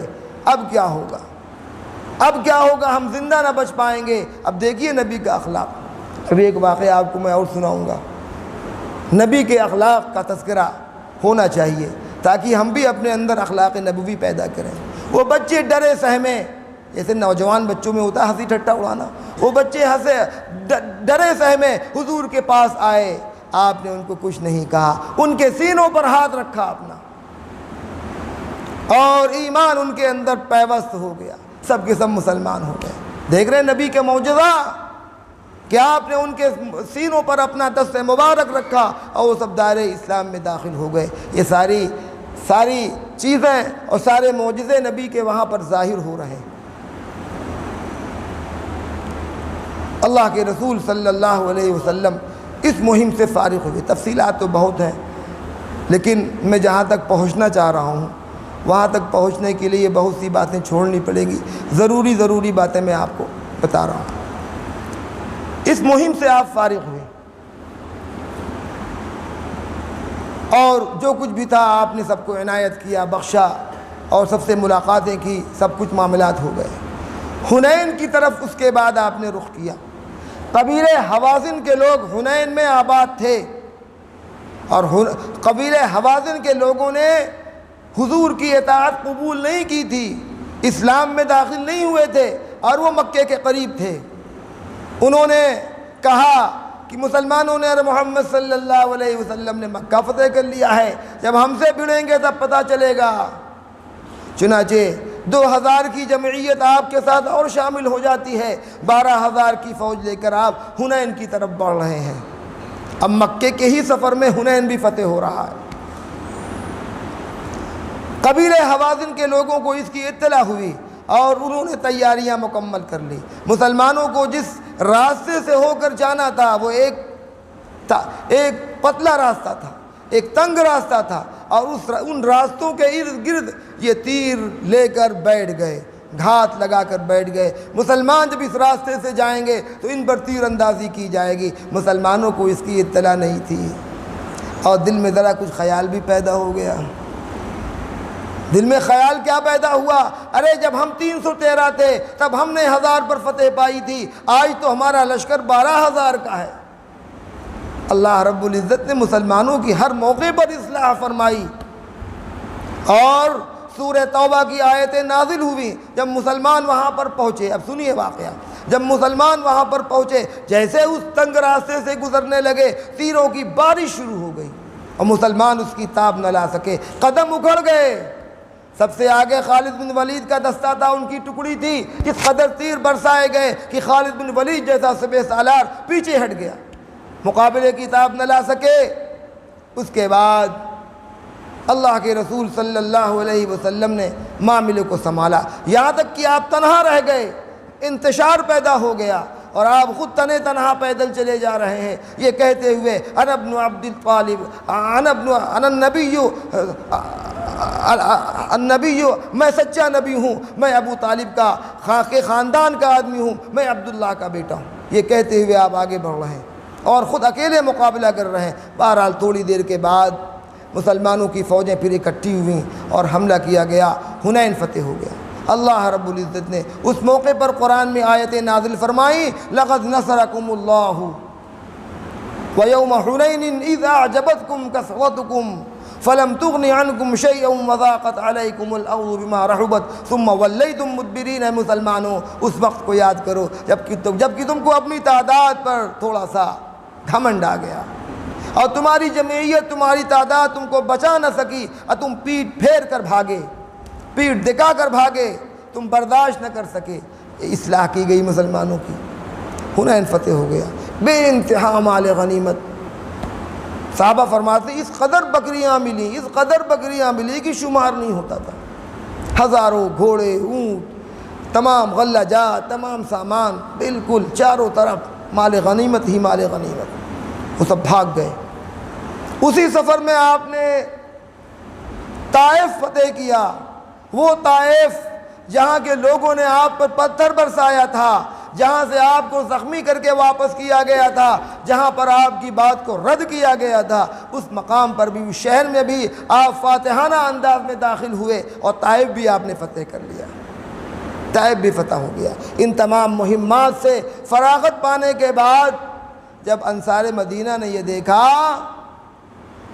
کہ نبی کی داد و دہش اور آپ کی بخشش یہ ہے، وہ آپ کے مد نظر یہ تھا کہ جو لوگ نئے نئے مسلمان ہو رہے ہیں ان کو زیادہ مال دے دیا جائے، تالیف قلب کے لیے، ان کو اسلام سے قریب کرنے کے لیے، ان کے لیے داد و دہش زیادہ تھی۔ وہ سب قریشان مکہ تھے، انصار یہ دیکھ رہے تھے، انہیں رشک پیدا ہو رہا تھا کہ حضور صلی اللہ علیہ وسلم قریشان مکہ پر اس طرح داد و دہش فرما رہے ہیں۔ اس کا تذکرہ بھی آپس میں ہوا، ہم نے تو بڑی قربانیاں دیں، ہم پر یہ داد و دہش نہیں ہوئی، آج قریشان مکہ پر اس طرح داد و دہش ہو رہی ہے۔ حضور کو اس کی اطلاع دی گئی، آپ نے انصار کے لوگوں کو جمع کیا اور آپ نے ان سے فرمایا کیا تم اس پر راضی نہیں ہو کہ میں ان کو مال و متاع دے دوں اور میں تو خود تمہارے ساتھ چلوں؟ کیا تم اس پر راضی نہیں ہو؟ اور فرمایا آپ نے اے انصار، گروہ انصار، تمہاری جان میری جان، تمہارا مال میرا مال، جس سے تمہارا جھگڑا اس سے میرا جھگڑا، جس سے تمہاری دوستی اس سے میری دوستی۔ چنانچہ حضور اقدس صلی اللہ علیہ وسلم ان تمام مہمات سے فراغت کے بعد مدینہ منورہ آپ واپس ہو گئے۔ یہ کہ ہجری کا واقعہ ہے، 8 ہجری کا واقعہ، 8ویں ہجری ختم ہو گئی، 9 ہجری لگی۔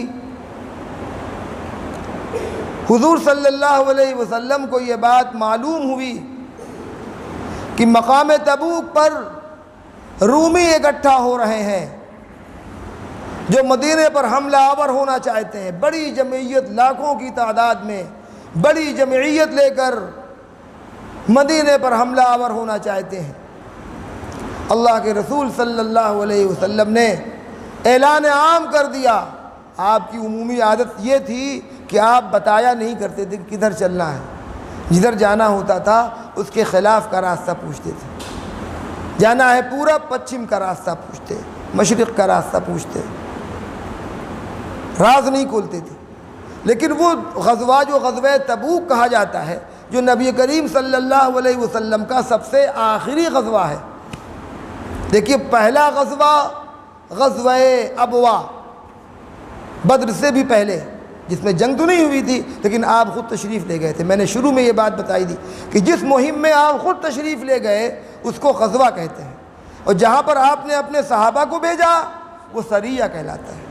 تو سب سے پہلا غزوہ حضور نے جو فرمایا غزوہ ابوا تھا، اور سب سے آخری غزوہ جو آپ نے فرمایا سن 9 ہجری میں غزوہ تبوک ہے۔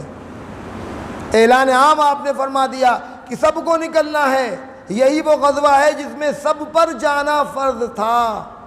ہر غزوے میں یہ بات نہیں تھی، اس میں یہ تھا کہ عورتیں نہ جائیں، بیمار نہ جائیں، بوڑھے نہ جائیں، جو جہاد میں جانے کی طاقت رکھتے ہیں وہ بہرحال جانا ہے، ان کو سب کے لیے نکلنا فرض ہے۔ اعلان عام تھا، سب پر جہاد فرض ہو گیا تھا، چونکہ بڑی جمعیت سے، بڑی فوج سے لڑائی کرنی تھی، جن کی تعداد 1,00,000 کے قریب تھی، اس فوج سے مقابلہ کرنا تھا۔ سفر بھی بہت دور کا تھا، تبوک دور ہے مدینے سے، اور اس کے ساتھ ساتھ کھجوروں کے پکنے کا زمانہ تھا۔ انصار کے ہاتھ پیسوں سے خالی تھے۔ جب کھیتی تیار ہوتی ہے تو کسان کے ہاتھ میں اس وقت پیسہ نہیں ہوتا۔ پیسہ کب آتا ہے؟ جب فصل کٹتی ہے، غلہ جات بیچے جاتے ہیں، تب کسان کے ہاتھ میں پیسہ آتا ہے۔ انصار مدینہ یہود یہ کھجور کا کاروبار کرتے تھے۔ کھجور کا موسم بالکل تیار، کھجوریں پکی ہوئی ہیں، کٹنے کا زمانہ قریب آ گیا ہے، اور حضور اور سخت گرمی پڑ رہی ہے، اس وقت شدید گرمی ہے۔ شدید گرمی ہی کے موسم میں کھجور پکتی بھی ہے۔ حضور نے فرمایا سب کو نکلنا ہے، سب کو نکلنا ہے۔ اور مال کی تنگی، حضور نے صحابہ سے چندے کا اعلان کیا۔ کسی کے پاس گھوڑا نہیں، کسی کے پاس اونٹ نہیں، سواریوں کا انتظام نہیں۔ اس موقع پر جس کے پاس جو تھا سب نے لا کر پیش کیا۔ اسی موقع پر صدیق اکبر رضی اللہ عنہ اپنے گھر گئے اور گھر کا سارا ساز و سامان اٹھا لائے۔ سارا ساز و سامان اٹھا لائے، جھاڑو اٹھا لائے، تبا اٹھا لائے، گھر کی جو استعمالی چیزیں تھیں سب اٹھا کر لے آئے، خدمت نبوی میں لا کر پیش کر دیا۔ آپ نے پوچھا کچھ گھر کے لیے بچایا؟ کہا اللہ اس کے رسول کو چھوڑ کر آیا ہوں، کچھ بھی نہیں اس کے سوا۔ دیکھ رہے ہیں یہ سب کا یہ مقام نہیں ہے، ہم آپ کا یہ مقام نہیں ہے، اور آپ کے صحابہ میں بھی سب کا یہ مقام نہیں تھا جو صدیق اکبر کا تھا۔ آپ نے کچھ نہیں کہا کہ تمہارے بیوی بچے کیا کھائیں گے پیئیں گے، اس لیے کہ آپ کو یہ بات معلوم تھی کہ سب کچھ دینے کے بعد بھی صدیق اکبر اور ان کے گھر والوں کے دلوں میں کوئی شکوہ پیدا نہیں ہوگا، ان کے توکل اور ان کے یقین میں کوئی کمی نہیں آئے گی۔ ان کا ایمان اسی درجے کا ہے کہ وہ سب کچھ لٹا کر بھی خوش ہیں، وہ یہ نہیں سوچیں گے کل کیا کھائیں گے، ان کا یقین خدا کی ذات پر اتنا کامل و مکمل ہے۔ حضرت عمر رضی اللہ عنہ فرماتے ہیں میں نے سوچا کہ ہر موقع پر صدیق اکبر آگے بڑھ جاتے ہیں، آج میں ان سے آگے بڑھ کر رہوں گا، سبقت لے جاؤں گا، اس لیے کہ اس وقت میرے پاس مال تھا، میں نے اپنے مال کا آدھا حصہ کیا اور حضور کی خدمت میں لا کر پیش کر دیا۔ لیکن جب میں نے صدیق اکبر کا درجہ دیکھا تو ٹھٹر کر رہ گیا کہ وہ تو سب کچھ لے آئے ہیں۔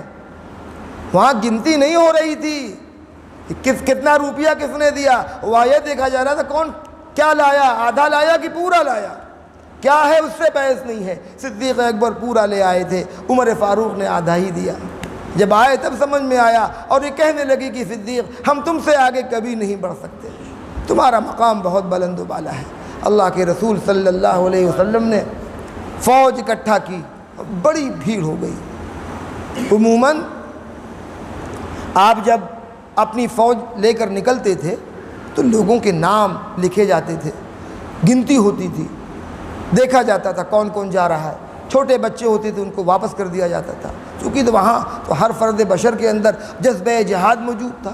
آپ نے فوج کا معائنہ کیا، دیکھا بہت زیادہ بھیڑ تھی، اسی لیے نام عام نہیں لکھا جا سکتا تھا۔ 30,000 کی فوج تھی مسلمانوں کی، اور وہ جم غفیر تبوک کی طرف جا رہا ہے، بیچ بیچ میں قیام ہو رہا ہے۔ اسی موقع پر 3 انصاری مخلص صحابی نہیں گئے تھے، اس میں کعب بن مالک تھے، مرارہ بن ربیع تھے، ہلال بن امیہ تھے۔ یہ 3 وہ مخلص صحابی ہیں جو مخلص مسلمان ہونے کے باوجود اپنی سستی کی وجہ سے نہیں گئے تھے۔ اللہ تعالیٰ نے ان مسلمانوں کا سوشل بائیکاٹ کر دیا تھا، ان پر خدا کا عتاب نازل ہوا تھا، اور 50 دن تک مدینے کی پوری مسلم آبادی نے ان کا سوشل بائیکاٹ کر دیا، ان کا مقاطعہ کر دیا گیا تھا، ان سے کوئی گفتگو نہیں کر سکتا تھا۔ 50 دن تک حضور کی خدمت میں جب یہ لوگ آئے، جب حضور واپس ہوئے تو منافقین تو قسمیں کر لگے، خدا کی قسم بیوی بہت بیمار، بچے بہت بیمار، حضور سب کا عذر سنتے رہے۔ جب یہ حضرات آئے تو آپ نے اپنوں کو تو دوسری نگاہ سے دیکھا جاتا ہے، کہا کہ کہاں تھے میاں، کہاں تھے؟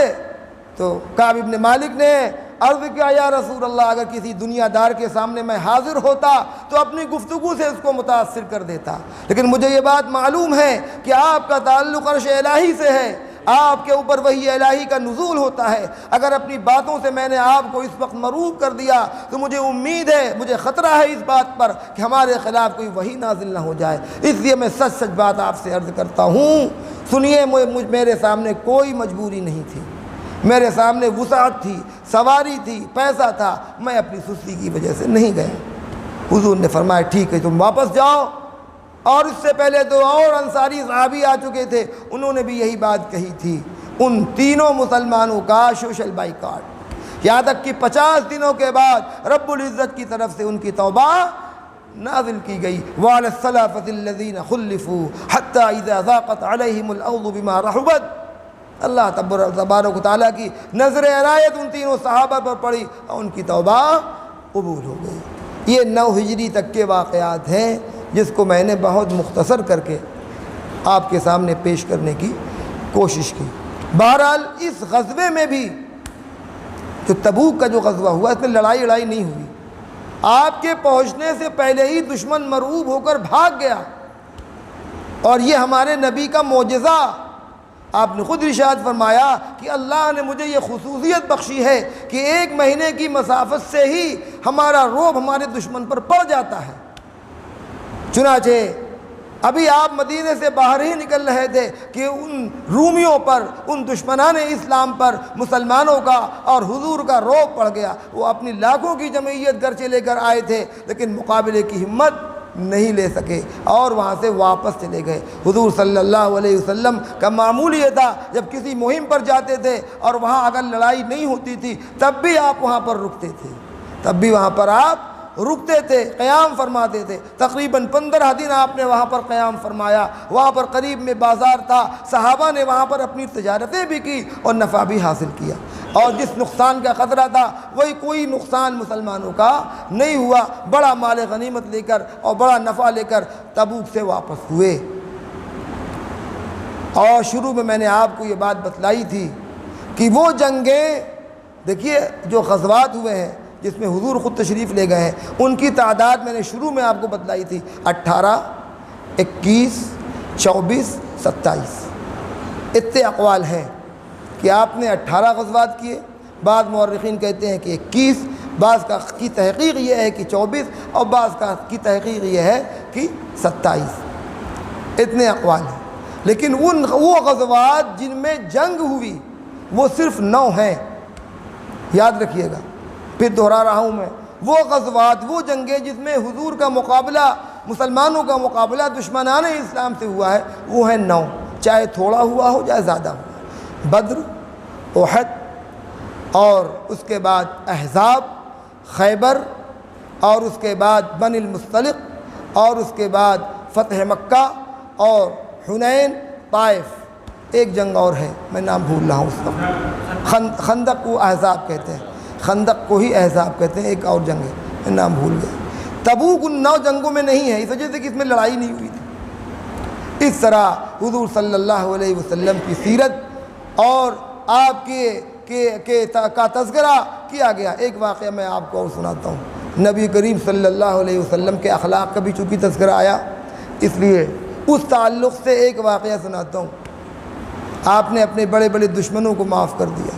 حضور صلی اللہ علیہ وسلم کی رضائی بہن حضرت شیما رضی اللہ عنہ، دائی حلیمہ کی بیٹی تھی۔ ایک زمانے کے بعد وہ مکہ آئیں اور ان کو حضور کا وہی بچپن یاد تھا۔ انہوں نے حضور سے ملاقات کرنی چاہی۔ اس وقت حضور ہجرت کر کے مدینہ چلے آئے تھے، تو انہوں نے آپ کا تذکرہ کیا کہ بھئی ہمارے ہاں ایک بچے نے دودھ پیا تھا جس کا نام محمد ابن عبداللہ تھا، ایسا تھا ایسا تھا، اس کی یہ خصوصیات تھی۔ تو لوگوں نے کہا کہ ان کو تم یہاں کہاں ڈھونڈ رہی ہو، وہ تو بہت بڑے آدمی ہو گئے ہیں، ان سے ملاقات نہیں کر پاؤ گی تم۔ کہا کہ کیا؟ کہا نہیں، ان سے ملاقات نہیں ہو سکتی اب، انہوں نے نبوت کا دعویٰ کر دیا ہے۔ تو حضرت شیما نے کہا میں جاؤں گی، اپنی بھائی سے ملاقات کروں گی، وہ میرے رضائی بھائی ہیں۔ چنانچہ انہوں نے رخت سفر باندھا اور مدینہ پہنچی۔ پتہ کیا، حضور صلی اللہ علیہ وسلم کی دولت قدا پر پہنچی۔ کوئی صحابی وہاں پر موجود تھے، ان سے انہوں نے پوچھا آپ کون؟ کہا کہ میں حضور کی بہن ہوں، محمد صلی اللہ علیہ وسلم کی بہن ہوں۔ تو انہوں نے کہا کہ حضور کی کہاں کوئی بہن ہے؟ کہا نہیں، میں حضور کی بہن ہوں، میں ملاقات کرنا چاہتی ہوں۔ تو وہ اندر گئے اور عرض کیا جا کر یا رسول اللہ صلی اللہ علیہ وسلم، میں تو اب تک یہ سمجھتا رہا کہ آپ اپنے ماں باپ کی تنہا اولاد ہیں، اور آپ کی پیدائش سے پہلے ہی آپ کے والد محترم کا انتقال ہو گیا تھا، مجھے اب تک یہی معلوم تھا۔ لیکن ایک خاتون باہر کھڑی ہیں، وہ یہ کہہ رہی ہیں کہ میں حضور کی بہن ہوں، ملاقات کے لیے آئی ہیں۔ تو حضور نے کہا اچھا ٹھیک ہے، میری رضائی بہن ہوگی شیما۔ چنانچہ اندر وہ داخل ہوئیں، حضور صلی اللہ علیہ وسلم نے ان کا والہانہ استقبال کیا۔ ابھی وہ اسلام کا کلمہ نہیں پڑے ہوئے ہیں۔ حضور نے جلدی سے اپنی چادر بچھائی۔ حضور کے مقام و مرتبہ کو دیکھ کر وہ بہت مرعوب ہوئیں، بات کرنے کی ہمت نہیں ہو رہی ہے۔ ان کو تو وہ بچپن کا زمانہ یاد تھا جب حضور ان کے ساتھ کھیلا کرتے تھے۔ وہ بے انتہا مرعوب ہیں، بات نہیں کر پا رہی، جھجک رہی ہیں۔ تو حضور صلی اللہ علیہ وسلم نے اس بات کو بھانپا کہ میری بہن شیما مجھ سے بات کرنے میں ڈر رہی ہے۔ تو حضور نے فرمایا شیما، تمہیں وہ واقعہ یاد ہے جب تم کھیل رہے تھے، کسی بات پر تم میں دوڑ ہوئی اور میں آگے نکل گیا، تم نے میرے ہاتھ میں دانت کاٹ لیا تھا، دیکھو یہ نشان ابھی بھی ہے۔ حضرت شیما کو اپنے آپ سے قریب کرنے کے لیے، ان کا خوف دور کرنے کے لیے، ان پر جو رعب نبی کا چھایا تھا اس کو دور کرنے کے لیے حضور نے ان سے یہ واقعہ سنایا تو وہ ہنسنے لگیں اور حضور سے اور قریب ہوئیں۔ حضور نے ان سے فرمایا اگر تم رکنا چاہو تمہارا پرزور استقبال ہے، اور اگر تم واپس جانا چاہتی ہو تو جا سکتی ہو۔ چنانچہ انہوں نے کہا نہیں میں واپس جاؤں گی، میں نے اپنے گھر والوں سے مشورہ نہیں کیا ہے۔ چنانچہ حضور صلی اللہ علیہ وسلم نے اپنی تمام ازواج مطہرات کے گھر میں یہ کہلوا بھیجا کہ میری بہن آئی ہوئی ہے، سب لوگ اپنی استطاعت کے مطابق ان کو ہدیہ پیش کرو۔ چنانچہ ازواج مطہرات کے گھرانے سے ہدیے آنے لگے، یہاں تک کہ جو چادر بچھائی گئی تھی وہ سامان سے بھر گئی، اور حضور صلی اللہ علیہ وسلم نے اپنی اونٹنیوں میں سے جو عمدہ قسم کی اونٹنی تھی ان کو سواری کے لیے مرحمت فرمائی، اور آپ ان کو بھیجنے کے لیے مدینے کی آبادی سے باہر تک آئے۔ دیکھ رہے ہیں نبی کا اخلاق، وہ عورت جو صرف نبی کی رضائی بہن ہے، وہ عورت جس نے اور آپ نے ایک ساتھ دودھ پیا ہے، اس کی عزت و احترام کا یہ عالم ہے۔ یہاں تک کہ جب وہ رخصت ہونے لگیں، جب تک وہ دکھتی رہیں حضور صلی اللہ علیہ وسلم ان کو دیکھتے رہے۔ جب پہاڑوں کی اوٹ میں وہ ہو گئیں تب حضور واپس ہوئے۔ یہ تھا نبی کا اخلاق۔ ہم بھی دیکھیں ہماری بہنوں کے ساتھ ہمارا کیا معاملہ ہے۔ بیوی اگر ذرا سے شکایت کر دے تو بہن کا 20 کرم ہم کرنے کے لیے تیار ہو جاتے ہیں۔ تو چونکہ رشتہ ایسا ہے نند باوج کا کہ آدمی بیوی ہی کی بات پر یقین کرتا ہے، بہن سے کبھی صفائی نہیں مانگے گا۔ ہم میں سے کون ہے جو اپنی بہنوں کو حق دیتا ہے؟ وراثت میں اللہ رب العزت نے ان کا حق رکھا ہے۔ اگر وہ تنہا ہے، بھائی نہیں ہے، تو آدھے کی حقدار ہیں، اور اگر وہ بھائیوں کے ساتھ ہیں تو ایک حصہ ان کا، 2 حصہ بھائی کا۔ کون دیتا ہے وراثت اپنی بہنوں کو؟ سب ہضم کر جاتے ہیں۔ اور کون اپنی بہنوں کے ساتھ اچھے اخلاق سے پیش آتا ہے؟ اگر وہ بیچاری کبھی آ جاتی ہیں تو اس بات کی جائیں کسی طرح، آ گئی جا ہی نہیں رہی، بیوی کو بھی خراب لگ رہا ہے، آدمی خود بھائی کو بھی خراب لگ رہا ہے۔ اور نبی کی سنت دیکھیے، نبی کی سگی بہن نہیں ہے، رضائی بہن ہے، کس طرح عزت و احترام کا معاملہ ان کے ساتھ کیا۔ جب وہ مکے واپس ہوئیں تو لوگ سمجھ رہے تھے کہ جائیں گی، واپس کر دی جائیں گے، ویسے ہی ان کو کیا پتہ نبی کا اخلاق کیا۔ جب وہ واپس ہوئی تو دیکھا لدی پھدی چلی آ رہی ہیں۔ لوگوں نے پوچھا کیا ہوا؟ کہا دیکھو کیا ہوا، میرے بھائی نے میرے ساتھ کس محبت کا اور کس اعلیٰ اخلاق کا مظاہرہ کیا ہے، یہ بات تو میرے ذہن و دماغ میں بھی نہیں تھی۔ یہ نبی ہی کی شان ہو سکتی ہے جس نے اپنے چاہنے والوں کو اتنی عزت و اتنا مقام دیا۔ بزرگوں اور دوستوں، یہ باتیں صرف سننے کے لیے نہیں ہیں کہ سن لیجیے مزہ آ جائے، ذرا سا دل میں ولولہ پیدا ہو جائے۔ یہ سب واقعات اس لیے ہیں کہ اس کو ہم اپنی عملی زندگی میں لائیں۔ نبی نے سب کر کے دکھایا، ایک نہیں آپ نے 11 نکاح فرمائے، وہ بیویاں بھی آپ کے نکاح میں آئیں جو بچوں کو لے کر آئیں۔ خدا آپ نے اپنے اولادوں کی تربیت کی، ان کو پالا پوسا، سب کچھ آپ نے کیا۔ زندگی کے جس شعبے میں آپ نبی کی رہنمائی چاہیں گے، نبی کی رہنمائی آپ کو وہاں پر مل جائے گی۔ ہم ایسے نبی کے پیروکار نہیں ہیں جس نے رہبانیت اختیار کر لی ہو۔ اس نے شادیاں کی، اس نے بیویوں کو رکھا، ان کے خرچے پورے کیے۔ حضرت عائشہ رضی اللہ عنہ فرماتی ہیں، سنیے، یہ ازواج نہ ہوتی تو نبی کی گھریلو زندگی کا علم ہمیں کیسے ہوتا؟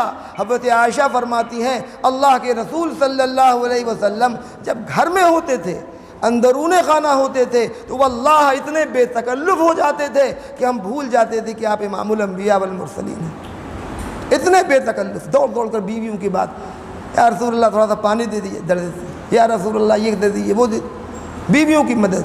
آج ہم نے اس کو اپنی کسر شان سمجھ رکھا ہے کہ اماں کیا کہیں گی، ابا کیا کہیں گے کہ بیوی کا غلام ہے۔ دیکھیے نبی کے اخلاق کس طرح اپنی بیویوں کا تعاون کرتے تھے۔ یہ ہے نبی کی سنت، یہ ہے نبی کا اخلاق۔ یہ ساری چیزیں اسی لیے کہی جاتی ہیں اور سنائی جاتی ہیں تاکہ ہم بھی اپنی زندگی ایسی ہی بنانے کی کوشش کریں، پوری نہ صحیح کچھ تو صحیح۔ اللہ تعالیٰ ہمیں ان باتوں کی سمجھ عطا فرمائے۔ کل آخری مجلس ہوگی انشاءاللہ، آخری نشست ہوگی، اور 9 ہجری کے بعد سے 10 ہجری سے 10 ہجری میں حج فرض ہوا تھا، اس کے بعد کی تفصیلات انشاءاللہ کوشش کی جائے گی کہ حضور کی وفات تک اور حضور کی ازواج مطہرات اور حضور کی اولاد، حضور کا حلیہ مبارک، یہ سارے عنوانات ہیں، اور کوشش کی جائے گی کہ مختصراً ہی صحیح ان ساری مضامین پر تھوڑی سی گفتگو ہو جائے تاکہ بات ہماری مکمل ہو جائے۔ ہم منصوبہ یہ بنا کر چلے تھے کہ حضور کی پیدائش سے لے کر وفات تک، اور اب بھی یہی خیال ہے، اللہ ہمیں اس کی توفیق دے، طاقت دے، اور آپ کو بھی سننے کی طاقت دے۔ وآخر دعوانا ان الحمدللہ رب العالمین۔ اللہم رب صلی وسلم دائما ابدا علی حبیبک خیر الخلق کلہم۔ ربنا آتنا فی الدنیا حسنہ وفی الآخرۃ حسنہ وقنا عذاب النار۔ ربنا ظلمنا انفسنا وإن لم تغفر لنا وترحمنا لنکونن من الخاسرین۔ رب اغفر وارحم وانت خیر الراحمین۔ یا حی یا قیوم برحمتک نستغیث، حسبنا اللہ ونعم الوکیل، نعم المولا ونعم النصیر۔ اے اللہ، ہماری اس مجلس کو، ہماری اس نشست کو، ہمارے اس پروگرام کو اپنی رحمت سے قبول فرما۔ اے اللہ آپ کے حبیب کا تذکرہ ہو رہا ہے، ان کے اخلاق کا تذکرہ ہو رہا ہے، ان کی سیرت کا ذکر ہو رہا ہے، ان کی زندگی کے واقعات سنے اور سنائے جا رہے ہیں۔ اے اللہ، اس میں ہمارے لیے نور و بصیرت پیدا فرما، ہمارے لیے ہدایت پیدا فرما۔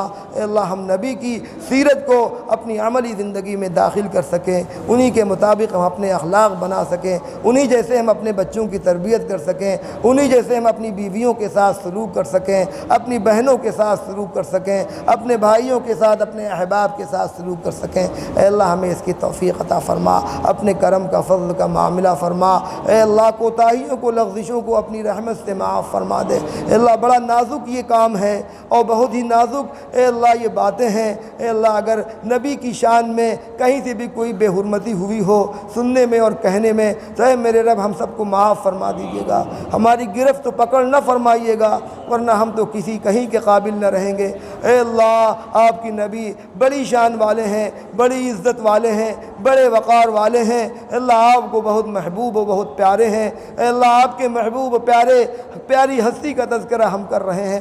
اے اللہ، اس کے صدقے میں ہم سب کی مغفرت فرما دیجئے، ہم سب کی مغفرت فرما دیجئے، نبی کی سفارش نصیب فرمائیے، حوض کوثر سے ہم سب کو سیراب فرمائیے۔